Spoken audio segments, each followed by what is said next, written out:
So after hitting the Cannabis Now house, it was on to another one of the big events that when I had seen it on the schedule, I knew I was posting up for. And this one was Tiny Desk's Family Hour. For those of you that aren't familiar with Tiny Desk, it is NPR's concert series that takes place at Bob Boilin's desk. And basically they have these artists come in and do these intimate little acoustic sets, but it's physically at a desk.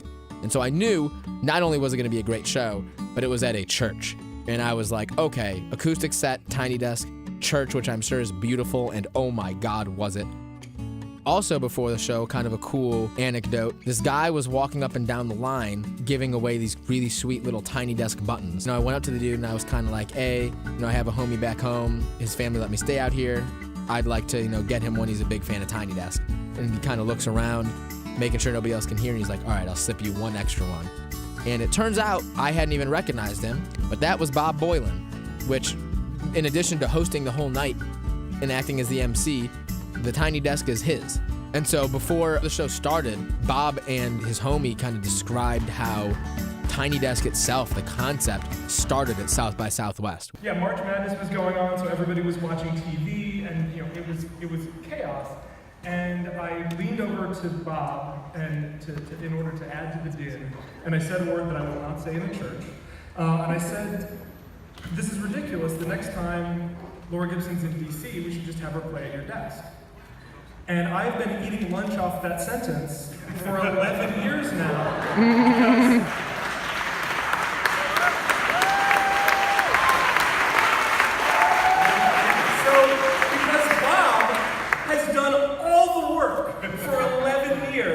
And I get to say, co-creator of the Tiny Desk contest. Lineup-wise, this was probably the most varied set of artists between any of the shows I went to. So first up they had, and I don't think the audience at all was emotionally prepared for out the gates how this was going to go, but Galen Lee, who is a folk singer, violinist, but she actually was born with osteogenesis imperfecta, which is a genetic condition. So she is, physically disabled. In 2016, she won NPR's Tiny Desk contest that they had, and Bob had chosen her. I wasn't actually watching your video. I've just been going through them, and I walked away, and I was just like, wow, this is really interesting. And then I came around and looked and saw the way you played your violin, and I was so captivated by it, and God, when I saw that. And that's the mark of a piece of music that, there's lots of great music. As we start this contest, people say, so what do you look for in a winner? Like, what is it about the winner? Why are they a winner? They might not be the best singer or the best guitar player, or the best. What we look for is something I think of as singularity. And what I mean by that is that only that person can make that music.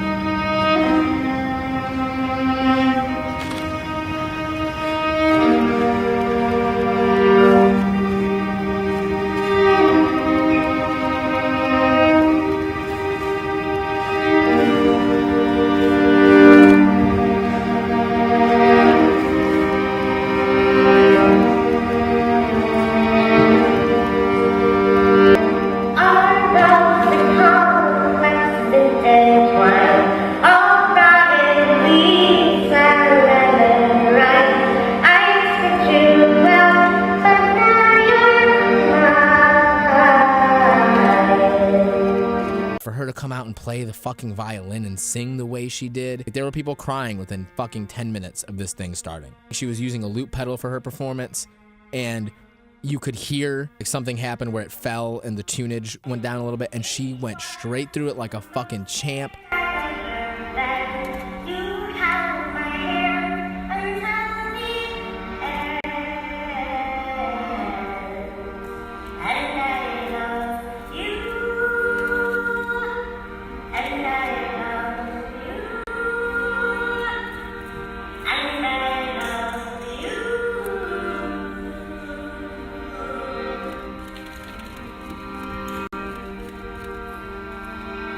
I got to see Cautious Clay again. definitely one of the best up-and-coming artists I saw out there.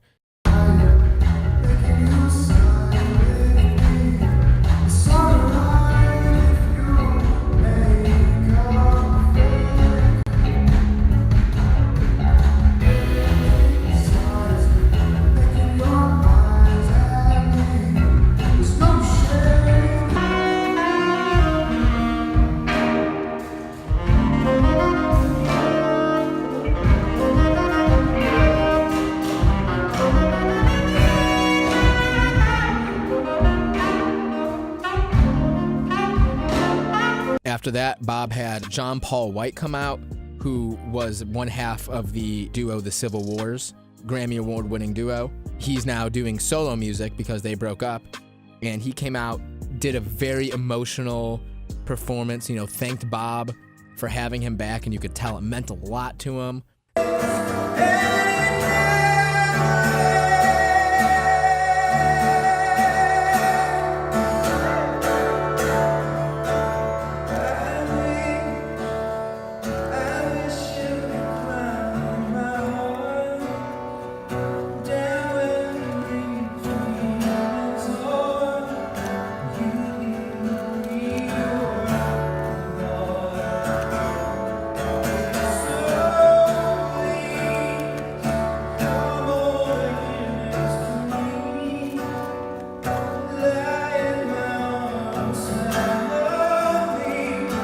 And then they brought out this group called Mountain Man, which is a folk trio, like these three girls that do like almost old school American folk music.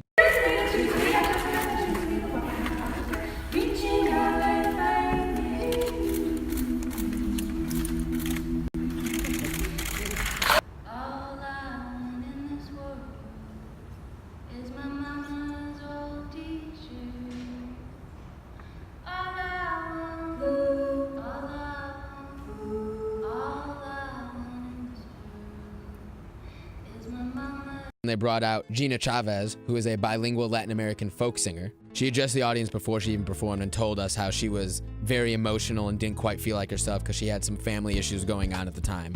She actually ended up breaking down during her performance and powered through it, but it made the performance all that much better, even just putting that much emotion in it.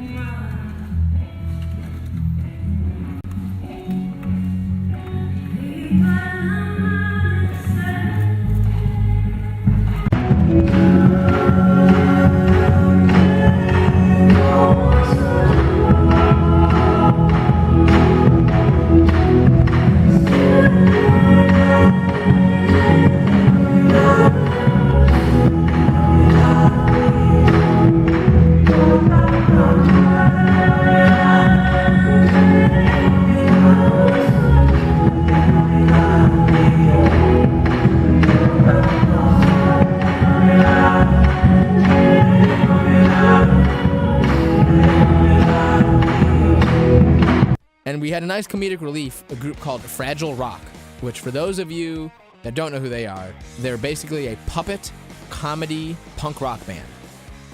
Yes, you heard that right. They came out, which, shit got weird, as Austin tends to. What do you think Kyle's mom is? Yeah. Check your privilege.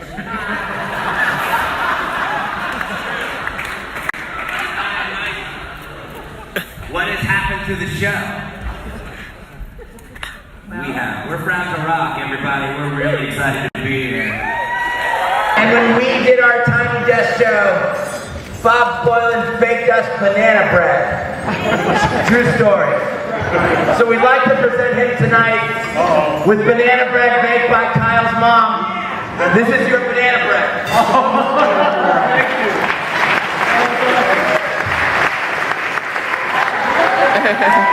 you. One of the things they did, I've never heard this shit before, is they have a song called Antidepressed, and they just had people in the crowd screaming out the antidepressants they use, and everybody was kind of cheering in support. Shout out to other antidepressants. What other antidepressants? Just shout them out right now. What antidepressants are you on? What? This is our whole set. Our whole set is just promoting pharmaceuticals. Lexapro. Yeah.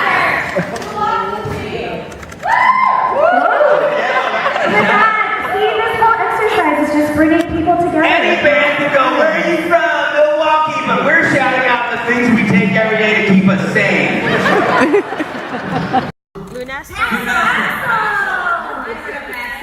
What about some good old Prozac?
Obviously, all these artists I'm really glad I saw and killed it. I didn't see one performance that wasn't amazing, but one of them, man, that blew me away was Amanda Palmer. She used to be in a group called the Dresden Dolls back in the day, and she is a flat-out amazing singer. Before she started, she was describing her writing process for the first song she performed, which was Drowning in the Sound. Bearing down, the eclipse had just happened. Do you remember when Hurricane Harvey was bearing down and everyone was freaking the fuck out? And I also got yelled at on the internet that morning for saying that Taylor Swift was maybe going through a goth phase and we should all celebrate her. You know, you think you're saying those things and they're funny, and then you come back to the internet and it's just not. It got me angry, which is good, because then I wrote a song.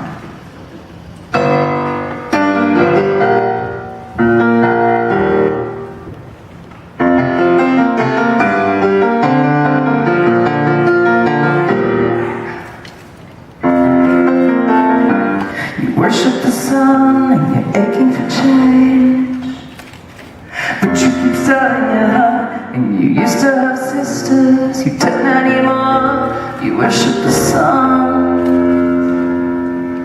but you keep feeding the dark.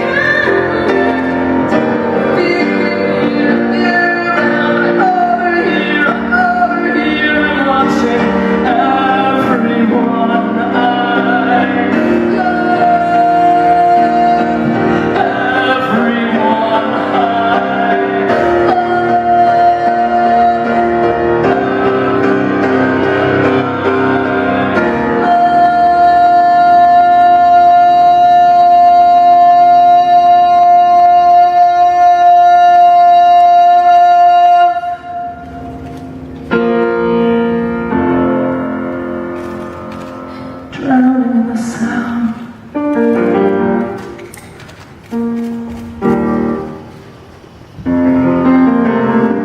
You worship the sun, you're aching for change, but you keep selling your heart. And you used to have sisters, you don't anymore.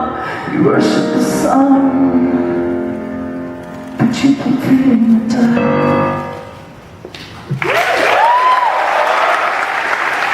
She did a performance of this one song she has called The Ride, which is a 10-minute ballad about life and loss and all types of shit.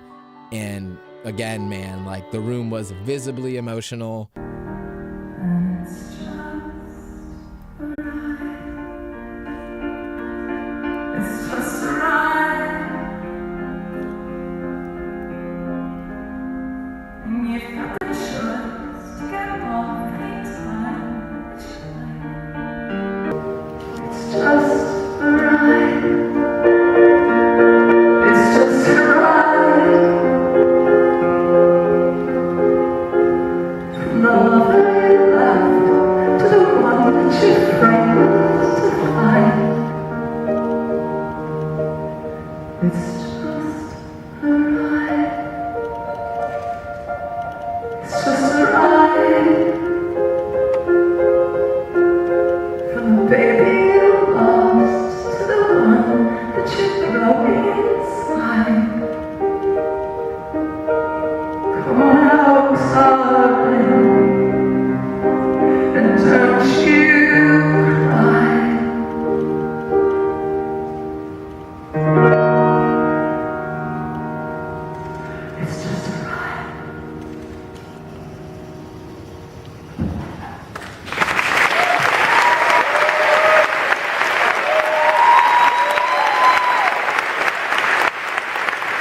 Not to take away from any of the artists that performed at this, because they were all incredible, but there was one artist in particular that when they announced he was about to be there, got a significantly different reaction from the crowd than I think most of the other artists got, and that was Wyclef.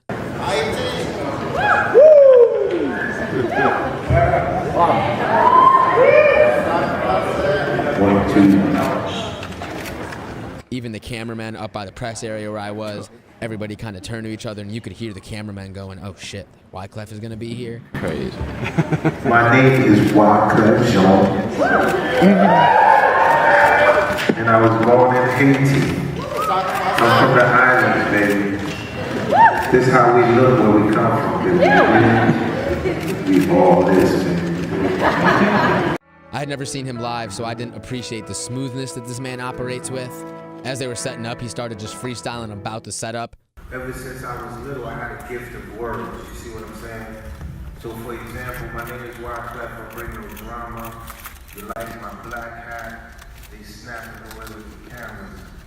The sound man trying to fix the guitar, and that's just the life of a ghetto superstar. And he's so smooth that he transitioned his freestyle about the setup into a second language while he was rapping about the fact that he could rap in multiple languages. That's some smooth shit right there.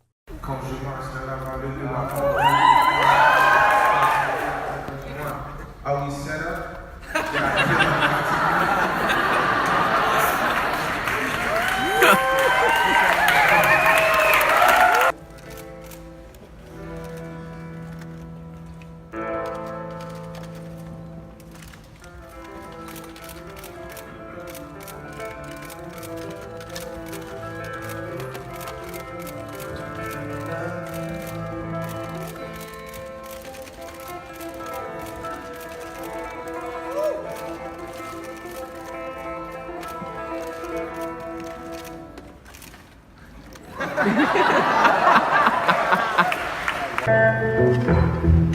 Every time I make a run, girl, you turn around and cry.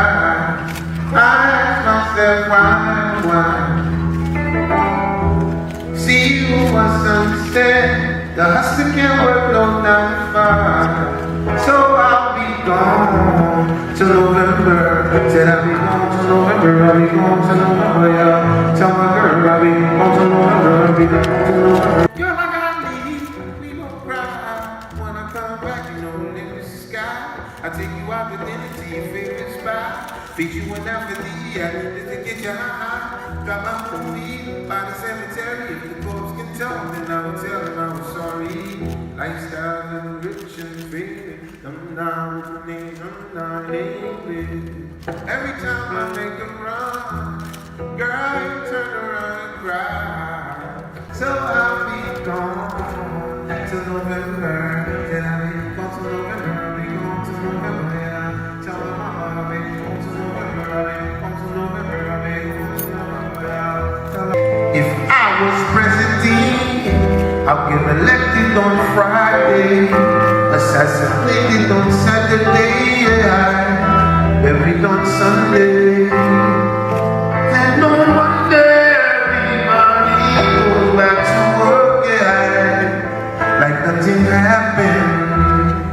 It's just important every day if I was the president. He also did a really cool portion of his performance where he had 2 up-and-coming artists that he'd been working with come out with him and perform, and they did an organic song where he just played one of his hits, and they kind of jammed and fed off each other, and again, everybody immaculate.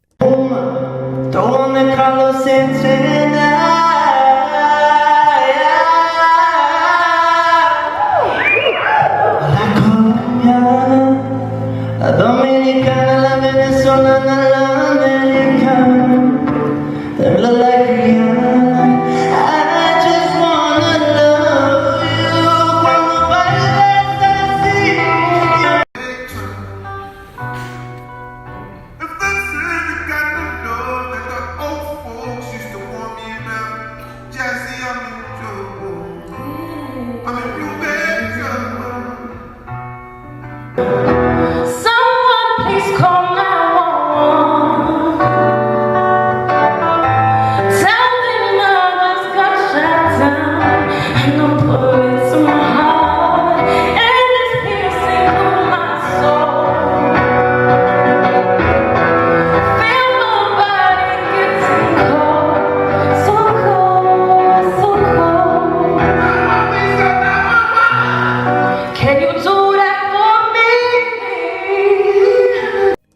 close it out, one I wasn't hip to and I'm so glad I saw because I fucking love her, is Wyclef 47. She's raw as fuck. She can rap her ass off, she can sing her ass off, she can perform her ass off, and came in and closed out the night. I think one of the most creative young voices out there, really mixing genres, and maybe our only Tiny Desk concert where the person showed up masked. So please welcome Wyclef 47. Hey, y'all.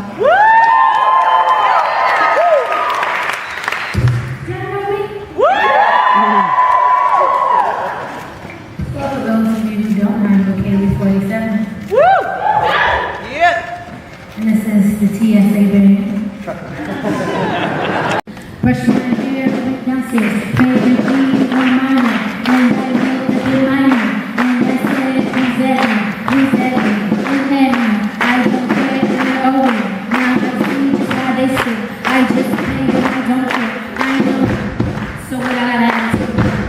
Girl, I gotta ask you. So what I gotta ask you? I don't see you too much money. I bet you all my way. I know you wait. You're too quick to get cheat your way. Then you been out there long. You know that's my favorite song. I was 15 minutes late because I tried to do great.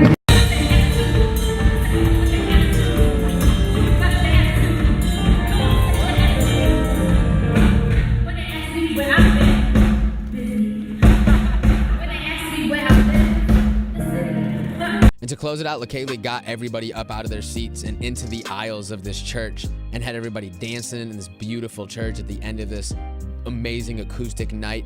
It was just a great way to go out. So shouts to everybody that performed at that. Shouts to NPR and Bob Boylan for putting on an incredible performance. Music can be a religious ass experience, and that's definitely what that felt like, and I think that's what they were going for.